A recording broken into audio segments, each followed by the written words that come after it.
Tu mejor versión no es un sueño, es una decisión. Hola.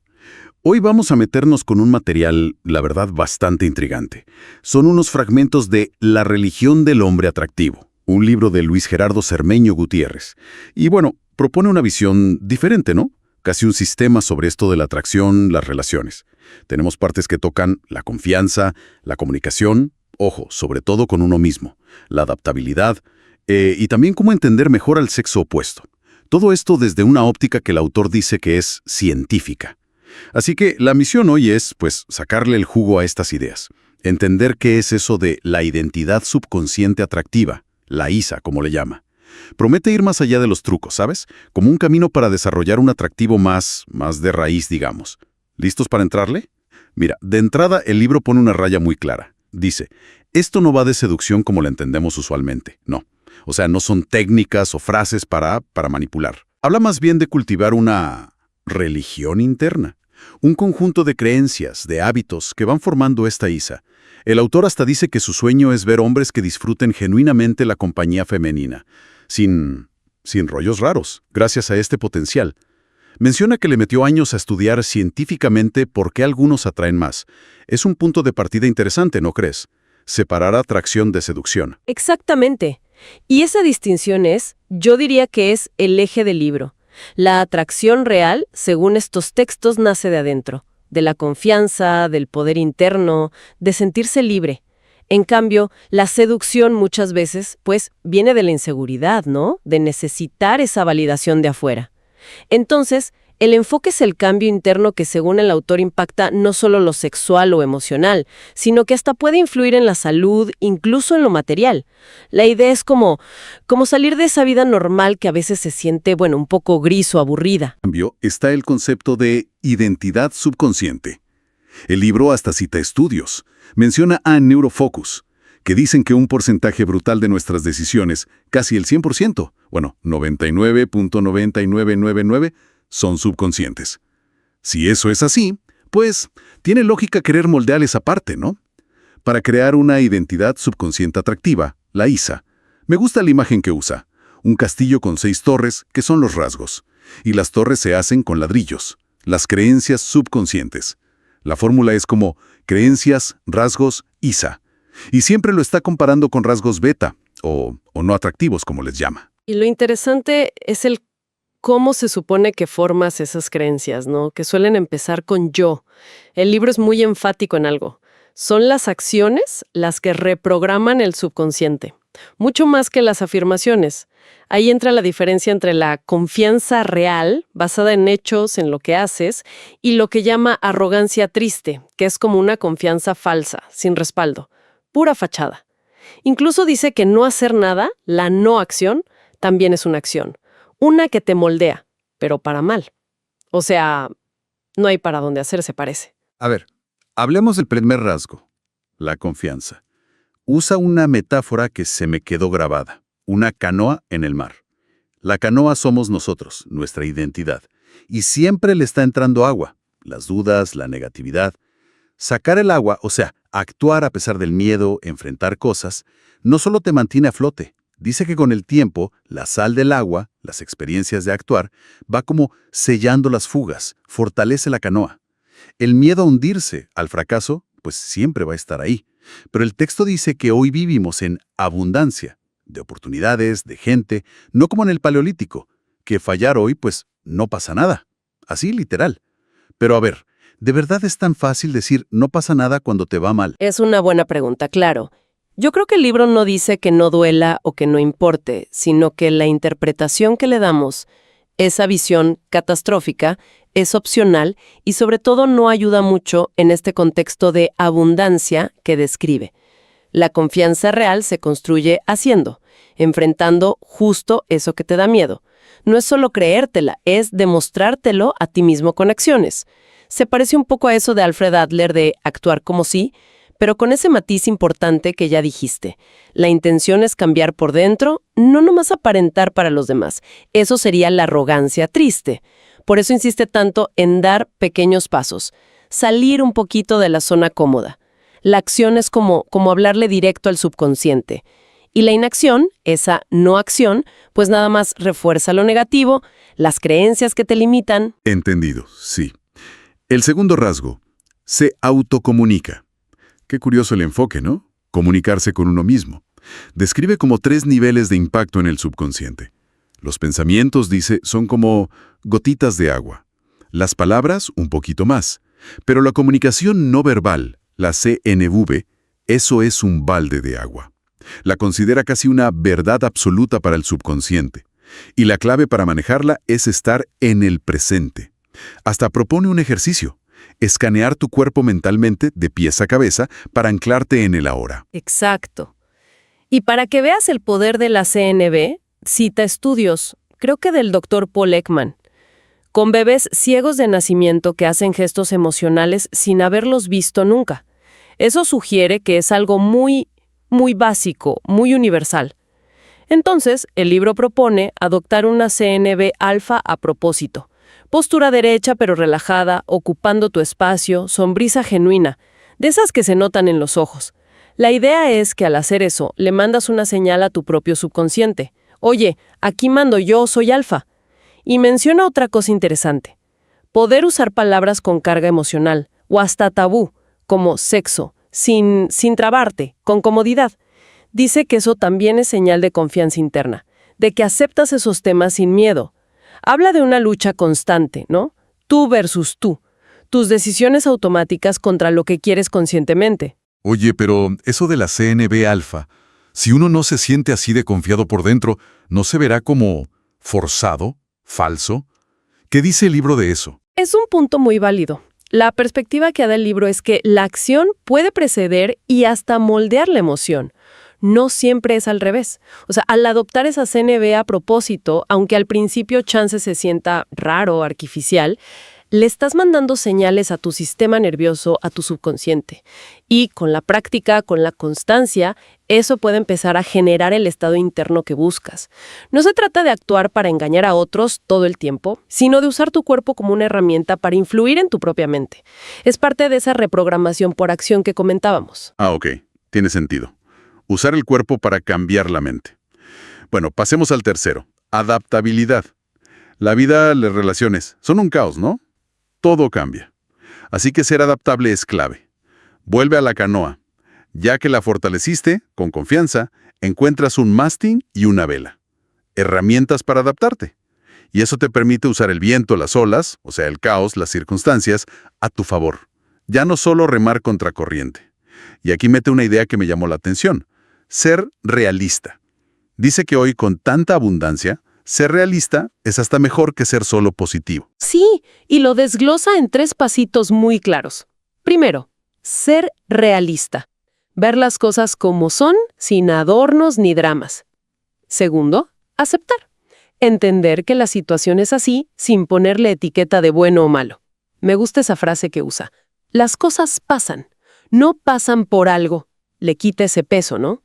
Y tercero, cambiar. Enfocarte solo en lo que sí puedes controlar tú. El método que sugiere es el Kaizen, esa filosofía japonesa de mejorar poquito a poquito, pero sin parar. Sin prisa, pero sin pausa. Y esto lo conecta con la humildad. Pero no humildad de agachar la cabeza, sino de aceptar que no eres perfecto. Yo no soy perfecto y jamás lo seré. No como algo malo, sino como la puerta para seguir aprendiendo. La perfección, dice, es aburrida, te estanca. La frase clave es genial. Si te adaptaste, ganaste. El cuarto rasgo es disfrutar. Y propone ver las interacciones, hasta las románticas, como un juego. La clave, dice, es desapegarse del resultado. Al hombre atractivo no le importa tanto el resultado. Menciona el YOLO, ¿te acuerdas? You only live once. No como pretexto para hacer locuras, sino para vivir el momento de la interacción. Y aquí viene una paradoja interesante. Dice que mientras menos te obsesionas con los resultados buenos, más probable es que pasen. Lo contrasta con eso de alimentar el sufrimiento, dramatizar los rechazos, los fracasos. Pone un ejemplo de una ruptura que se hace enorme en la cabeza. Cuesta, ¿eh? Eso de que no te importa el resultado. Cuesta muchísimo. Y cuesta porque choca directo con lo que el libro llama el ego. Describe al ego como esa parte de nosotros que siempre está buscando que lo validen desde afuera, que se toma todo personal, súper en serio. El ego siempre está pensando qué van a pensar de mí. En cambio, la ISA, la identidad está atractiva, se enfoca en qué voy a pensar yo de mí si no hago esto que quiero hacer. El disfrute real, según esto, viene de adentro, de la experiencia en sí, no de si lograste A o B. Y esto va de la mano con la responsabilidad emocional. Cada quien es responsable de lo que siente. Lo dice muy directo, ya están grandes. Se trata de actuar desde tu verdad, con resiliencia, no por necesidad de impresionar o por miedo a lastimar al otro si lo rechazas o tomas una decisión. Ok, vamos con el quinto. El rasgo social. Habla del músculo social, como que se entrena, se fortalece si lo usas y si te aíslas, pues se atrofia. Describe 3 superpoderes sociales. Suena medio a cómic, pero a ver. 1. Superfuerza, que es aguantar la presión social, sentirte cómodo en diferentes lugares aunque te estén mirando. 2. Leer mentes. Obvio, no literal, sino desarrollar una intuición entrenada para cachar intenciones, cómo se sienten los demás. Y 3. Control mental. Uy, esta suena fuerte. Se refiere a influir en otros, pero subconscientemente, principalmente proyectando una intención elegida y siendo congruente. Dice que eso de ser introvertido o extrovertido no es fijo, son como estrategias ante la presión, y que la meta es ser un líder. A ver, desglosemos un poquito esos poderes. La superfuerza, como dices, se entrena. ¿Cómo? Exponiéndote poco a poco a más presión social. El aislamiento es el veneno aquí. Para leer mentes, esa intuición entrenada, primero necesitas superfuerza, porque si estás todo nervioso por la presión, tu atención está en ti. Necesitas calma para poder observar afuera, captar señales, entender intenciones, y también para no dejarte influenciar negativamente. Y el control mental... Sí, ese término control mental sí puede sonar medio manipulador, ¿no? ¿Cómo lo justifica el libro para que no se vea así? Es una buena observación, ¿sí? El libro lo enfoca no tanto como manipular activamente al otro, sino como el resultado natural de tu propia coherencia interna. Dice que se logra proyectando una intención elegida. Pone un ejemplo. En vez de la intención automática de quiero acostarme con ella, eliges conscientemente algo como voy a darle la oportunidad de conocerme o voy a disfrutar esta plática. Y luego, ser congruente. Que lo que dices, cómo te mueves, tus acciones, todo refleje esa intención elegida. Es más un control sobre tu propia energía, tu propia proyección y la influencia indirecta que eso tiene, no tanto una manipulación directa. Dominar estos 3, según el texto, te lleva a ese liderazgo social de forma natural. Ya entendí. Es más sobre ti mismo. Bueno, el sexto y último rasgo, ánimos. Usa la imagen de una brújula interna. Se trata de encontrar tu propósito, tu dirección en la vida, y seguirla. La idea central es potente. Un hombre atractivo necesita tener una vida, un porqué, más allá de las mujeres. Hay una frase que lo resume todo. Tienes que tener mejores cosas que hacer que atraer mujeres. Habla de un propósito presente, que es lo que te mueve ahora, y que puede ir cambiando. Y de propósitos bebés, como metas secundarias que te dan energía, te diversifican. Sugiere hasta un reparto de energía, 80% al principal, 20% a los otros. El ánimos es como ese fuego interno, la pasión por tu propio camino, tu misión, lo que sea que eso signifique para ti. Y lo conecta muy fuerte con el memento mori, recordar que te vas a morir. Yo voy a morir. Esa conciencia de que el tiempo es limitado, dice el texto, es un motor increíble para vivir de verdad, ¿no? Siguiendo tus deseos, tus valores y resistiendo la presión del molde social que siempre te dice cómo debería ser. Te empuja a ser la excepción, a ser tú. Además, tener un propósito te da una base, una resiliencia enorme. Si te cancelan una cita, por ejemplo, pues no es el fin del mundo, porque tienes otras cosas en tu vida que te llenan, que te importan. Perfecto. Ya cubrimos los 6 rasgos de la ESA. Pero el libro no se queda ahí. Dice que aunque seas muy alfa, falta algo clave. Entender la psicología femenina. Presenta algo que llama el tomo sagrado de ella. Y la premisa es curiosa. Pone a 2 alfas idénticos compitiendo por la misma mujer. ¿A quién elige? Al que tenga más experiencia real, al que entienda mejor qué necesita ella en un nivel profundo. Y aquí introduce un concepto con un nombre, muy gráfico.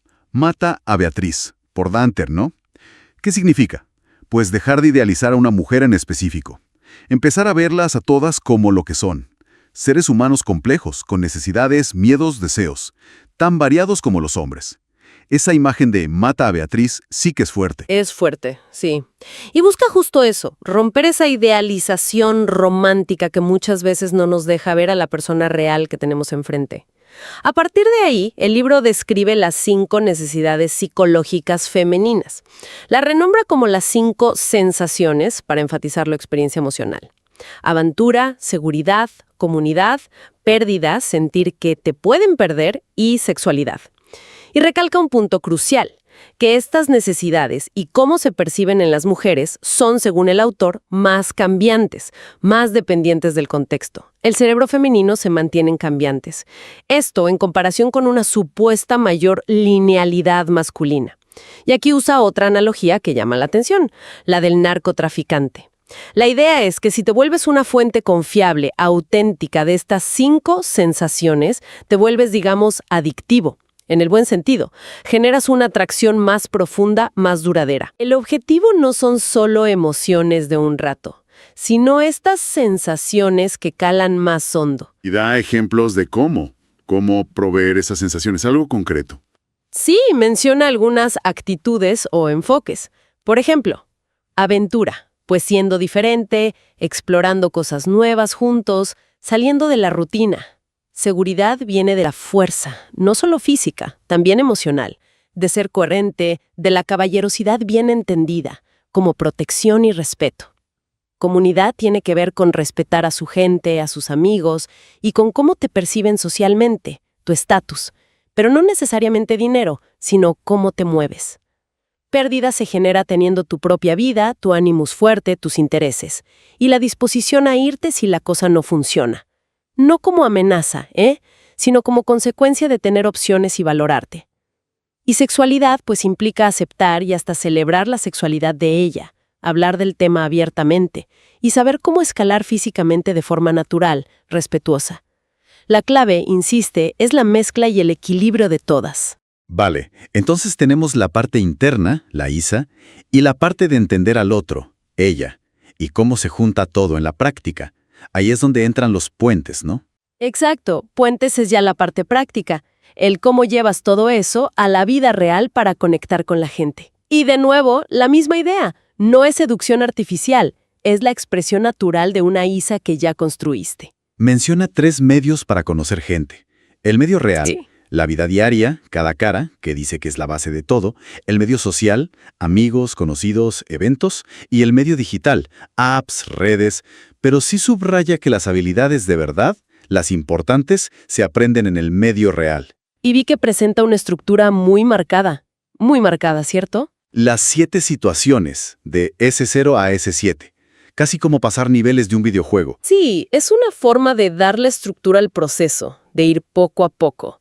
Empieza con S0, la preparación a largo plazo. O sea, trabajar en tu ISA todos los días. No es un disfraz que te pones para salir. Aquí entra cuidar tu vestimenta, que vaya con quien eres, la higiene, hacer ejercicio, tener esa CNB alfa de base, hasta cuidar tu entorno virtual, tu teléfono, tu compu, que te inspiren, no que te distraigan. Luego S1, que me parece súper interesante, salir solo. Ir a lugares públicos tú solo, acostumbrarte a estar bien contigo mismo ahí y eventualmente hablar con gente desconocida, hombres, mujeres, sin una agenda oculta. Espera, ¿por qué es tan importante eso de salir solo, S1, antes siquiera de pensar en acercarte a alguien que te gusta, S2? Si solo sales con amigos o con la meta fija de ligar, es más fácil caer en la necesidad de que te aprueben. Salir solo te obliga a enfrentarte a tus rollos, a desarrollar la superfuerza social, a estar cómodo siendo tú, sin muletas. Te permite practicar observar, estar presente. Y cuando después te acercas a alguien, en S2, hablarle a ella grupo, ya vas desde un lugar de menos necesidad, porque tú ya estás bien. Es la base para que la interacción sea más genuina, menos forzada. En S2, las herramientas son manejar el miedo, disfrutar el miedo, la regla de 2 segundos, actuar rápido antes de dudar, improvisar, quitarte el filtro mental, la sonrisa alfa y una CNB específica para el acercamiento. Entiendo. Es como poner los cimientos primero. Y me imagino que las situaciones que siguen, S3 a S7, van por ahí, ¿no? Aplicando los rasgos de la ISA y lo de ella en contextos más complejos. Grupos, citas, como no caer en la friendzone. Justamente. Cada situación se apoya en la anterior y va aplicando los principios: confianza, comunicación, adaptabilidad, disfrute, lo social, el animus y la comprensión de las 5 sensaciones. Es un enfoque muy estructurado, sí, pero siempre volviendo a esa idea central. La acción es lo que de verdad te cambia por dentro. Bueno, creo que le dimos una buena repasada a los puntos clave de estos textos. Si tuviéramos que resumir la filosofía de la religión del hombre atractivo, podríamos decir que la atracción real no se finge, se construye desde adentro.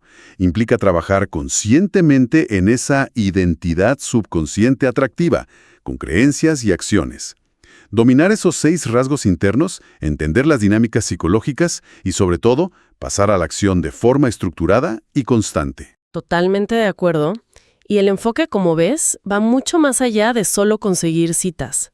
Se plantea como un modelo de autodesarrollo bastante completo, la verdad.